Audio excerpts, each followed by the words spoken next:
Almost said good morning. I'm glad it's not morning. Good afternoon, everyone. It's Lori Hoy here. And Dr. Fawn Schaefer.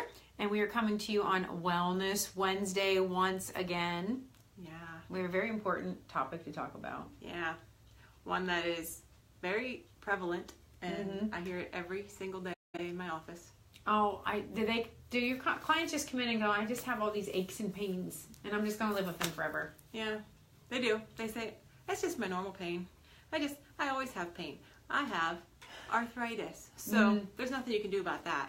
But let's talk about my other. That's what they come in and say. So I have never been formally or through a medical doctor diagnosed with arthritis, but I can imagine just by the things that Dr. Fawn and I have talked about and are going to share with you today, probably had and keyword is had arthritis. And not that we can't have bouts of times where our joints are inflamed or feel like they're achy and whatnot, but I don't think it's a life sentence diagnosis. How's that? Absolutely. All right. People think it's just inevitable. Especially once a doctor tells you have arthritis, then everyone's like, oh, I'm just destined to hurt for the rest of my life. And it's really becoming an epidemic because really there are a lot of people diagnosed with arthritis these days. And like 30% of people from 45 to 60, I think, 45 to 65 are diagnosed with arthritis, and even younger than that sometimes too, which is kind of scary. But just because you have it doesn't mean you're doomed. No, not at all. And I think you can turn on the television if you watch TV, because I don't watch much anymore, and every other commercial is something about joint pain or arthritis, or if you have this, get this pill and it's going to cure you. And that's what makes it sound like it's going to cure you of all these things. But what we don't realize is that when we take those chemicals into our body, it's going to affect something else. Right. But we already talked about that last week, or no, before. So we're going to just share a little bit more about what we've discovered, which I think some of the things were aha moments for me, even in the research that I've done about arthritis and really what it is and what you can do to actually get rid of it. Absolutely. Yeah. So first of all, let me just explain. There's a lot of different types of arthritis, but there's two main types that could be either or that a lot of people have. There's something called osteoarthritis, and that's the arthritis that everybody thinks about when it's wear and tear on your joints. Like, you've been beating your body up all your life, and all of a sudden your joints hurt, and that affects truly just your joints, and usually the most used joints, and that's where it eats away at your cartilage. So that's osteoarthritis, and that's the kind of arthritis that a lot of people just, I think, assume they have. But then there's something else that's called rheumatoid arthritis, and that is an autoimmune disease. That is where your body attacks its own joints, and it doesn't affect just your joints; it affects your organs as well and some other systems. And but that is the number one most common autoimmune disease in the United States. And it comes in all sorts of different ways. Like there's psoriatic arthritis and ankylosing spondylitis and what? Yeah. If you have it, you know it. If you don't have it, you don't know it. That was a mouthful. Holy moly! But there's also lupus and Crohn's, which we all know I had, and I got a really nasty arthritis with it too. So but there's two different kinds. But the nice part for us is it doesn't matter what kind you have. The underlying cause is all this thing that you're probably so sick of hearing us talk about. Yes. Is inflammation. Like there's inflammation in those joints, and what you can change that in your body. So whether you have osteoarthritis or rheumatoid arthritis, it doesn't matter. You are not destined to hurt forever. Can we back up just a little bit and explain what inflammation is? Because maybe some people don't realize what that means. I mean, we hear the word all the time, your joints are inflamed, but maybe they don't realize what that actually means. Well, if you think about it this way, we all know what, like when you sprain your ankle, you get a hot, red, swollen ankle for 7 to 10 days. That is your body launching an attack against, not really an attack. It's launching its forces to fix it. So that's what your body's trying to do. It's sending out all of its firemen, so to speak, to fix your ankle. And in 7 to 10 days, hopefully it's a lot better. If not, you should seek medical attention because something else is wrong. But, or if it's crooked. So your body, it wants to, like I always describe your body's immune system as firemen. They go out and they fight the fires and they come back in. And the most important time for your body to do things is when the firemen aren't fighting fires. They come back to the station, they fix their fire trucks, they get sleep themselves, they fix their equipment. That's the most important time for your body to be doing other things. You don't want it fighting fires all the time. But when it is, that is basically inflammation. So inflammation can be all over your body, and it comes from our gut. So this is where Lori was so smart. Yeah, let's do that. Okay. So I'm sure a lot of you have heard maybe us talk about it before. I have a visual today. I feel like Vanna White. She even printed it off backwards so it would flip for you guys. So I think, so you guys can see it now, right? Okay. So here's what happens, and this is why our body is in attack mode all the time. When you eat things in your body, your small intestine, I mean, you eat it in your mouth, and it goes down into your stomach, and it gets broken up, all your food, and then it goes through your small intestine, which is the longest part of your digestive tract. This is the inside wall of your small intestine. Ideally, your small intestine is supposed to suck in the good things. The good things are supposed to go through these little cells. This is your bloodstream down here. So all the food's going this way. And then you want the good stuff to come down and get into your blood and go all over your body. Absorb the nutrients. Exactly. And then you want the bad stuff to keep going and out the other end. Yeah. But when we eat things that are inflammatory, when we eat certain foods and put certain things into our bodies, what happens is these little cells are like your bodyguards. You want them to get the good stuff in and keep the bad stuff out. But when we eat more and more and more bad stuff, this is where bad things happen. There's little holes in between those cells, and then the bad stuff can go right down into our bloodstream too. When that bad stuff gets into our bloodstream, then our body, it says, oh, that's not supposed to be here. And our body launches those firemen out to fight whatever that is. And if we are eating bad stuff every single day, our body is constantly fighting all that bad stuff. Right, and I look at this visual, and it helps me because I have to see things. So in this particular part of this diagram, you can see that they're tight and they're close together. So really, it's like they're linked arms, nothing can get through. They're the bodyguard. But when we do things like eat the inflammatory foods time and time and time and time again, then it loosens up that junction, as it's called, so that all those things, those nasty things that shouldn't be in our bloodstream get there. And then we basically have holes in our, I call the small intestine a hose. If you think about little pinholes all through it, where bad stuff can just get out and go amok in your body. So why didn't we have that when we did leaky gut? I don't know, but we talked about that whole session. So basically, that's what it is. Then. Right. So this is, well, it's not your leaky gut, but this is your intestine. So this is what we want to avoid. This section is what we want to avoid. But the good news is, I'm getting ahead of myself. I'm probably sure we can fix this. We absolutely can fix it. This. Yes. And it's not by getting medication. Yeah, medication because causes this. Yeah. And it can aggravate it, and it's supposed to be something to help, and it actually isn't helping. So, don't worry. I know you're like, what do you mean?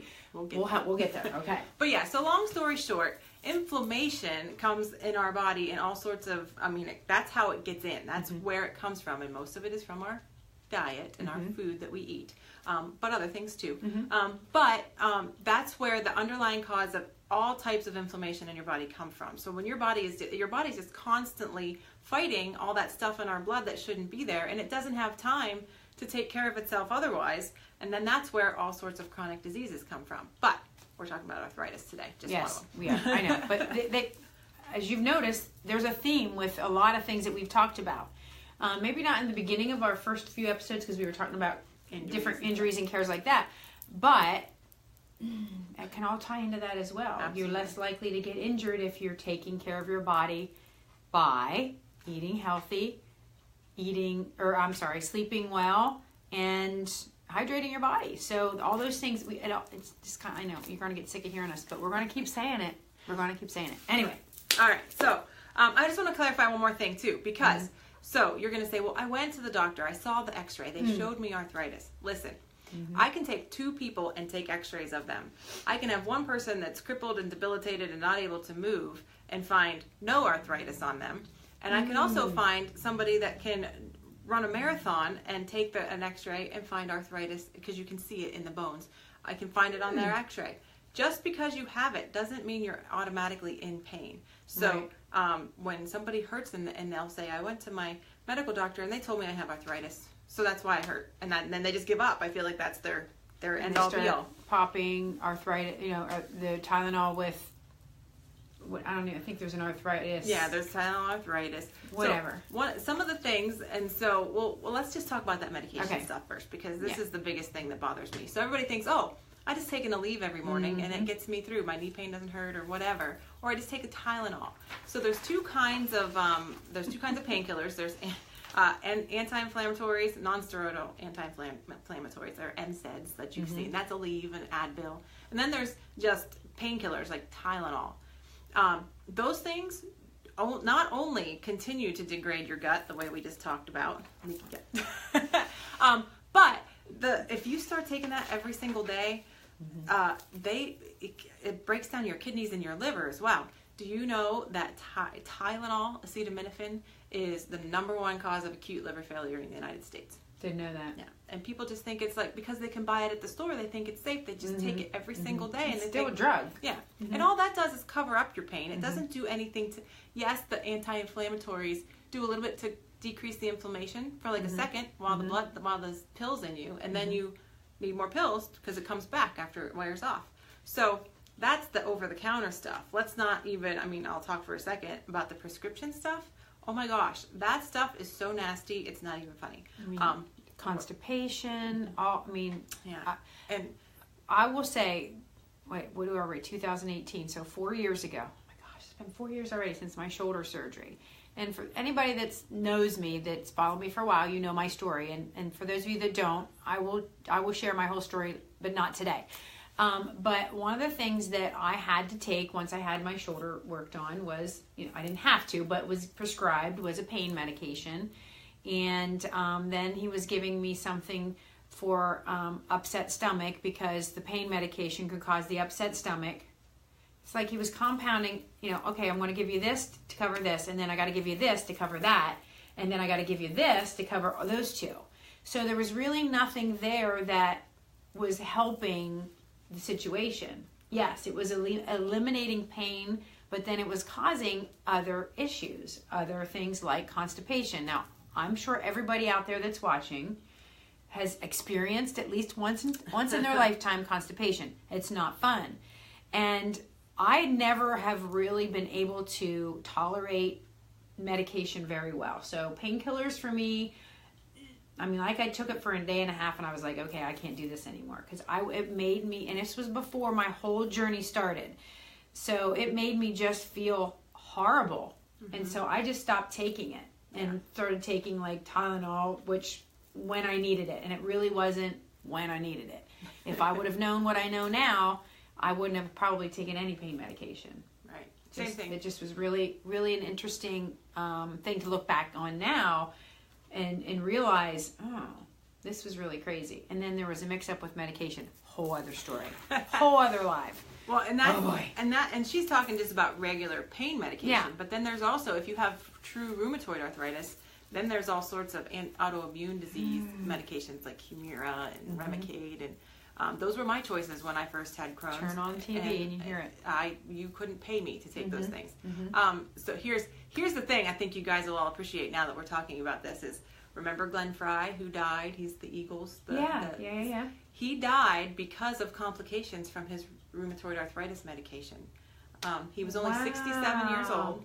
And what it was the RA medication caused complications it caused him to get colitis, which he didn't have to begin with, but the medication caused that. And then he got inflammation, pneumonia, and all of that ended up killing him at 67 years old. I didn't realize that. Yeah. I guess I just didn't, I wasn't aware. It wasn't awareness that I had then. So that's the kind of scary stuff that can happen. And then, so here's my one, I will say, I can't tell you not to take your medication, but at the same time, if you're on them, that's okay if you need them to get through until you start doing the things to fix the problem.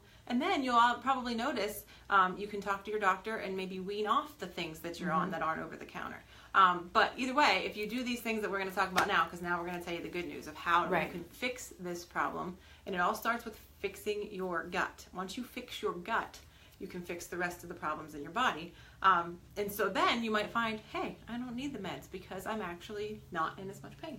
Right. So for me, in my story, 2 years ago, a little over 2 years ago now, being a fitness instructor, one of the things that I have to keep healthy is my body, my joints. And I was having a lot of joint pain to the point where it wasn't debilitating. I still could get up and do the things I needed to do during the day. But after I would instruct, I'd come home, do what I needed to do. Even if I just sat down and watched TV for a half an hour, it was a struggle to be able to get up and walk back into the kitchen. It hurt. All of my joints hurt. And I was like, okay, even though I'm older, I was way too young in my mind to have old people arthritis. Sorry, people that are of age. I'm not trying to offend anyone. It's just that what I think is, as a society, we think that's what old people get. That's why they walk around all hunched over and have to, and some people truly need those things. However, so that's when I started to do more research, because I was listening to, and I know here we are on Facebook, but it was a live broadcast on Facebook about sugar and how it causes inflammation in your body. And I started to get like, yeah, right, they're crazy. And so I did an investigation, and this is basically what we're sharing with you guys to do. Instead of just necessarily thinking about, I have to take a medication and I'm going to have to take it the rest of my life, investigate with something like food. So I did, and I eliminated all added sugars from what I was eating, and we'll talk about exactly what that means in a minute, from all the food that I was eating. And within 1 month, I can't give a percentage. I would probably say about 95% of it was gone. Maybe 90. And it made it, I used to not be able to sit on the floor crisscross. My hips would hurt, my knees would hurt. I don't have that anymore, because I decided that I wanted to investigate why I was feeling that way. So sugar for me was a biggie. Yeah. And then I ventured into the things that we'll talk about now. So, I'm not saying I don't have joint issues, but it's not anything near what it was like. And I know exactly why I have joint issues now when I do. Yeah, me too. So that's what I put here. So anyway, let's go on to what we can do. So what we can do is like what she talked about, decrease sugars and grains. So grains basically act like sugars in your body, plus they have some other inflammatory components to them. So I know it sounds scary, but that's the number one thing I would tell you to do if you have joint pain is decrease your sugar, your added sugar, which is right. So when you look at your nutrition label, it usually says grams of sugar or whatever. Some foods have natural sugars, and those are okay. What you want to do is go down underneath where it says ingredients, and that is where you are looking for the word sugar in some way, shape, or form. Or any word that has OSE on the end. Yeah, like dextrose, fructose, sucralose. Oh, yeah. Bad. Anything in those ingredients means they've put extra sugar into it, and that's what you want to avoid. So there's like 110 words for sugar, so you can look it up if you're worried, but that's number one thing. Cut those out, and all grains, not just gluten grains, which are probably the number one most irritating grain, but any other grains too, which includes corn and rice, and all that not gluten-free crap, which is just crap, so don't do that either. Right. But because there's a really interesting study that found that 63% of women who drank 1 soda sugar a day, I said that backwards. Women that had 1 soda a day were 63% more likely to develop rheumatoid arthritis. Regular soda, diet soda, didn't matter, just soda. It didn't matter, just soda, because it's sugar. Whether it's artificial sugar or regular sugar, it still sucks. Yes, we're talking about arthritis, and yes, sugar is there. So that's laced. There's research for this stuff that we tell you guys. I swear, it's just I'm not going to bore you with all the research. But so the next thing is, are we going down that list? Sure. Let's do all the things that we can do first instead of things that we have to increase. Does that sound okay? Like Sure. Like stress. Okay. All right. Let's do that. So, and there are certain stresses that you have in life that are good, and some that are not so good. So stress, let's talk about good stress. Exercise is a good stress on your body. However, you can overtrain, and that's going to cause it's not just wear and tear anymore. Yes, it can do wear and tear damage. I'm sure that's part of what you do and see here. But why are those things wearing and tearing? Right. And it's because of what we've not fed ourselves the proper nutrients to keep our joints healthy. Okay, so yes, eliminating stress in any way that you can. Bad stress, like your work stress, stressing your body by smoking, stressing your body by eating things that you know you shouldn't, and that we're talking about. Lots of added sugars in your diet, highly processed foods, grains. And I know you're going to say, what do you people eat? Just grass? It's a joke. But that's what we hear. And I might eat I don't know, I've never had wheatgrass, but I heard it's very not tasty. But anyway. So, I mean, these are things that you can do. And I know that there are going to be some of you out there, well, I can't eliminate my stress. So not true. There are some things that you can do to eliminate stress. So maybe you don't want to do an all-out 30-minute high cardio workout.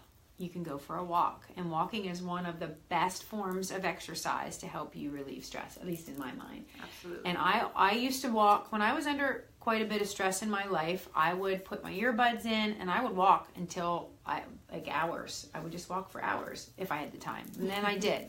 I'm not wasn't as crazy busy as I am right now. And it's a good busy.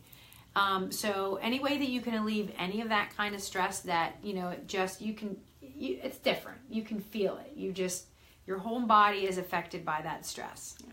So, and a couple notes about that. So first of all, when you're thinking of like emotional stress, like you're just stressed at work or home or whatever, that kind of stress literally breaks down your gut even more because it secretes hormones and things that literally lead to leaky gut. So that's why you want to decrease it. Now, like she talked about exercise.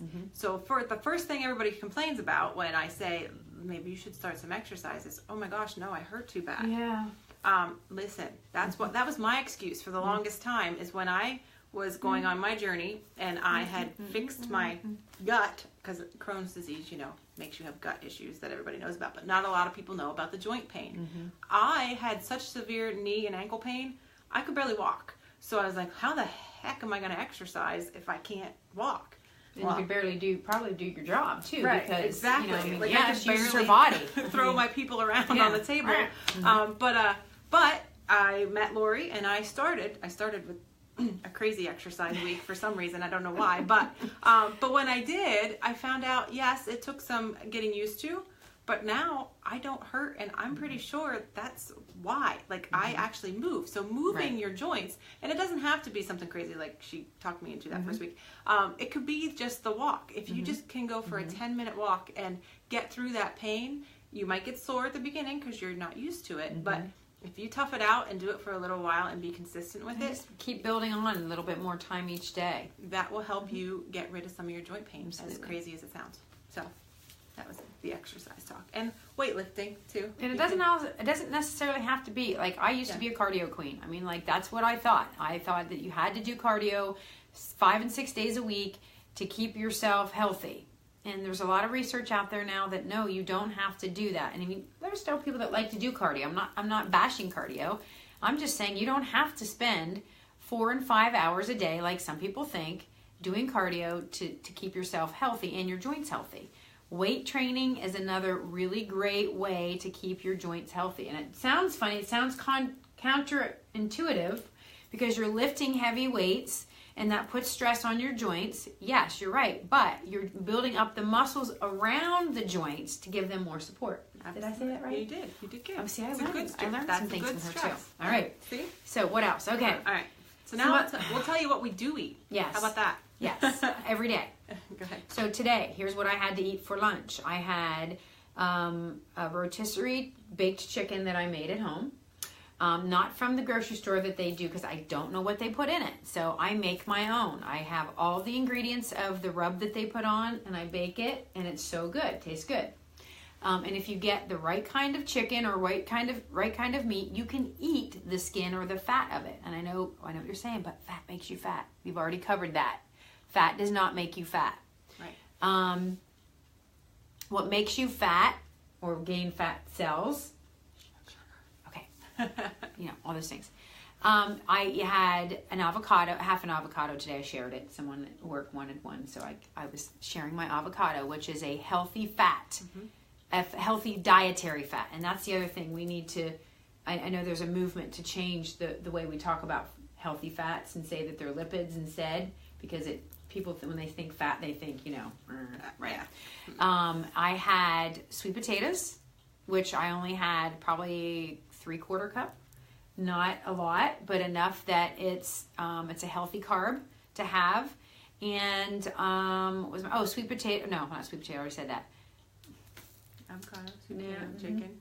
What It was my other vegetable. Spaghetti squash with just a teeny, a tablespoon. It was literally a tablespoon because I measured it, of sauce, tomato basil sauce. It had absolutely no added sugar in it. Awesome. Because it has its own little bit of carb in it as well, especially when you cook it down, right? Tomato sauce gets a little bit sweet. And then I'm not quite sure what I'm having from a dinner yet tonight, and it's a pretty good sized meal, and I'm full when I'm done. I don't feel like I've been deprived of anything. And with that sweet potato, that gives me that little bit of sweetness that I used to think I had to have dessert after every meal. Right, exactly. So, I mean, you're not going to want to hear it. I had lunch for lunch because it's probably the boring thing that you're thinking that we eat all the time. I had a salad for lunch with chicken and avocado and olives on it because they're good, healthy fats. Right. But I don't eat that every day. No, and I had, I also had some pepitos, which are pumpkin seeds and some roasted pecans. And they're healthy fats, and they make you feel full. And that's what we're really supposed to eat, not the things that we're not quite sure what it is. So we really preach that you should eat a lot of healthy fats. Eat the rainbow of vegetables is basically what we always say. Not Skittles. Yes, not that Skittles. rainbow. But now, as many vegetables as you can, because vegetables have a lot of fiber and low calories. So if you're feeling like you're starving while you're going through this, the more veggies you eat, the better. If you eat them raw, even, that makes you full even more. So I just want to make one note about some vegetables that can kind of cause a little bit of inflammation in your body. So if you're really having an issue, if you know what nightshade vegetables are, that would be potatoes, eggplant, tomatoes. What am I missing? Peppers. Peppers. I was eating at least a pepper or two a day. So nightshade vegetables can be a problem. So try not to eat a bunch of those in the beginning until you're, through your first little bit of seeing some progress. Then when you add them in, you might see that they might not all affect you. They might. But you have to investigate. That's one of the You just have to listen to your body. Well, you can do it one of two ways. You can do one thing at a time, or you can do it all. I mean, there's no in between. You can eliminate one thing and see how it affects you, or you just say, you know what? I'm just cutting it all out and see what's happening. And we'll talk about where you can get help with that a little bit later. Yes. So, and the other thing is our meat. You have to think about the meat that you eat. One, you don't want it to be processed in any way, like bacon that gets sugar put in it, or ham that or deli meat. Forget that. That's crap. But yes, you want to try to eat grass-fed meat because you eat what your meat eats. That's what they're supposed to eat. They're supposed to eat cat. Let's just rewind years and years and years and years ago. They roamed free eating grasses. Right. Many different kinds of grasses. So when they get fed grain to get fat. And corn. Chicken. Cows don't eat chicken. Yeah, I don't know that. I don't know, maybe. I never know. I don't know. That might be a different life. But that is something to pay attention to too, because you want to make sure that what your food is eating, you're not eating. So, what did we miss? So let's talk about other things that are actually really good. We got all the foods, right? We got all the foods. We got all the foods, other ways that you can help to heal your gut, to kind of speed that process. Because I just remembered this in the podcast that we were both listened to. It was interesting that the bad bacteria that's in your gut that gets into your bloodstream because of this holes in your gut goes to your and joints. Settles in your joints. Like I was like, what? I just thought it was like it swelled. I don't know the physiology of that. I'm learning it.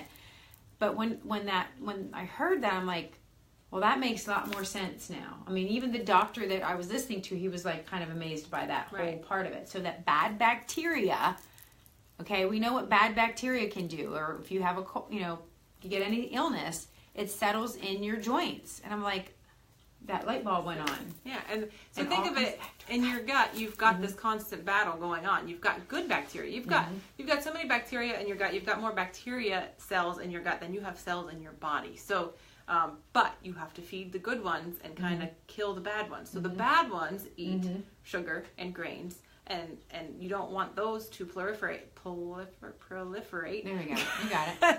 I'm not going to try because it. the more that they are going to help to tear down your gut, and then they're going to get into your bloodstream, and you don't want that. You want to build up your good bacteria to drown out the bad ones. So you do that with, I'm sure you've all heard about probiotics, and they can come in a couple different forms. The best way to get them is to eat them in your food, in fermented vegetables like cabbage and sauerkraut, which is cabbage. Pickles. You can ferment your own lots of different vegetables. Note on pickles. We're not talking about sweet pickles that have been sweetened with sugar. Yeah, exactly. Sorry about your luck. But so you can get it that way. Fermented foods is a good way to get it naturally. But then if you're not big on those, or if you don't eat those often enough, a probiotic supplement is that those are all the rage nowadays. Now, do not go like yogurt. Forget it. Do not get your probiotics from yogurt. You want like a supplement or some naturally made fermented something, not something commercial, because that's a soapbox for a whole other day. Yeah, we'll do that another day. But probiotics, the more you can build your good bacteria, the better.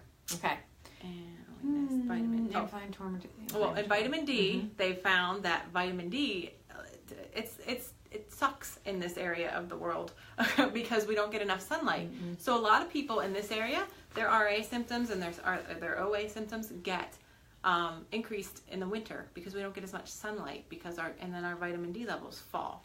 So you never have enough vitamin D. Right, and you can get vitamin D from your food, but you really can't get enough. Yeah, not enough. We just need to have to have something else and supplement that with, and that can come in a lot of different forms. It can be pill form.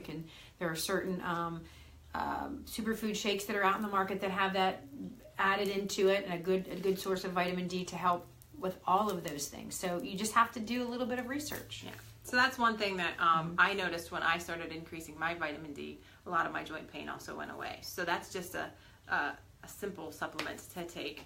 But there's also some other natural supplements that are naturally anti-inflammatory, better than your aspirin and your Aleve. A lot of you have probably heard by now about turmeric, which is that bright orange spice that you can use on your food. But I really think that a turmeric supplement is best because you're going to get the most bang for your buck with that. I still use it on my food as much as I can, but I take a turmeric supplement every day. And what I've heard is the best way to get that to absorb is with black pepper, which is interesting. Your supplement, when you look at the ingredients, you should find black pepper in it because that helps you use it the best. Yeah, just they go together somehow, and they're kind of like friends. I don't know. Yeah. In the shape. So with all of that being said, arthritis is not a sentence that you have to live with for the rest of your life. It's not just normal aches and pains. Our bodies aren't supposed to have those kinds of aches and pains. There are things that you can do to alleviate or even eliminate. Absolutely. So, yes. So now, earlier I said, you're saying there, okay, I have to do all these things and I don't know where to start and I don't know what to do. Well, luckily, we do. Yeah, you know us. We know we know how to help you do that. Dr. Fawn, I'm going to let you take over your next what you do to help people do that, because I talked about eliminating one thing versus everything all at once. So I'm sure, hopefully, some of you have heard about my Whole30 program. That's exactly what it is. It's an elimination. 30 days, you eliminate all the foods that could be damaging your gut. All at once. 30 days. So if you're a hardcore and go, nope, I'm doing it all. And then at the end of the 30 days, you add them back in one at a time and you watch what happens. And sometimes you'll find out, oh, hey, this food is not good for me. I don't have that arthritis anymore. Oh, yeah, by the end of the 30 days, you're going to feel awesome. Yeah, my skin feels better and my hair is growing or something. I mean, there's all kinds of things that can happen. And I know we've talked about it before. And then you can do the Whole30. She's done it. I've done a modified version of it because I started out with just sugar. I didn't know about Whole30 at that point, or else I probably would have just done everything all at once. I started with sugar and then I added things in on my own and then I tested it. And I found out there are a lot of things that I have a sensitivity to. I'm not necessarily allergic, but I definitely, when I eat them, I know I'm going to have a knee issue or my elbow is going to be a problem. But if you are someone that thinks, oh my goodness, that's just a lot. Oh, and her Whole30, you've got support from her. And I would definitely be welcome to do that as well. But if you feel like that, like just doing everything all at once is too overwhelming, I have something that I can help you with as well. She has an online group. She has a local group. She has an online group, and so do I. And in my online group, we teach you how to do that, taking things out 1 week at a time.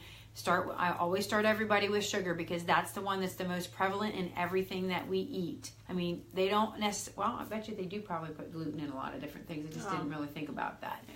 But sugar is probably the number one additive to foods that is hidden with, like she said, I'm going to go higher and say like 7 million different names just for exaggeration purposes. But I can teach you pretty much the same tactic of eliminating those foods over time so it's not so overwhelming. And I'm sure Dr. Fawn would do that as well. But if you're doing Whole30, it's Whole30. If you're that kind of personality that you want to do it all at once, you need to contact Dr. Fawn. Do you have another class starting soon? Or not soon. There's 3 classes running right now, but the next one will be in April, right after Easter. So watch and stay tuned. Don't wait till April. Okay? You can talk to me sooner. Yeah, definitely either message her or message me. We can help you through that process. But for her to do the classes she's doing, April, but don't wait. Don't wait to try one of these things. You don't need me or her to stop eating sugar.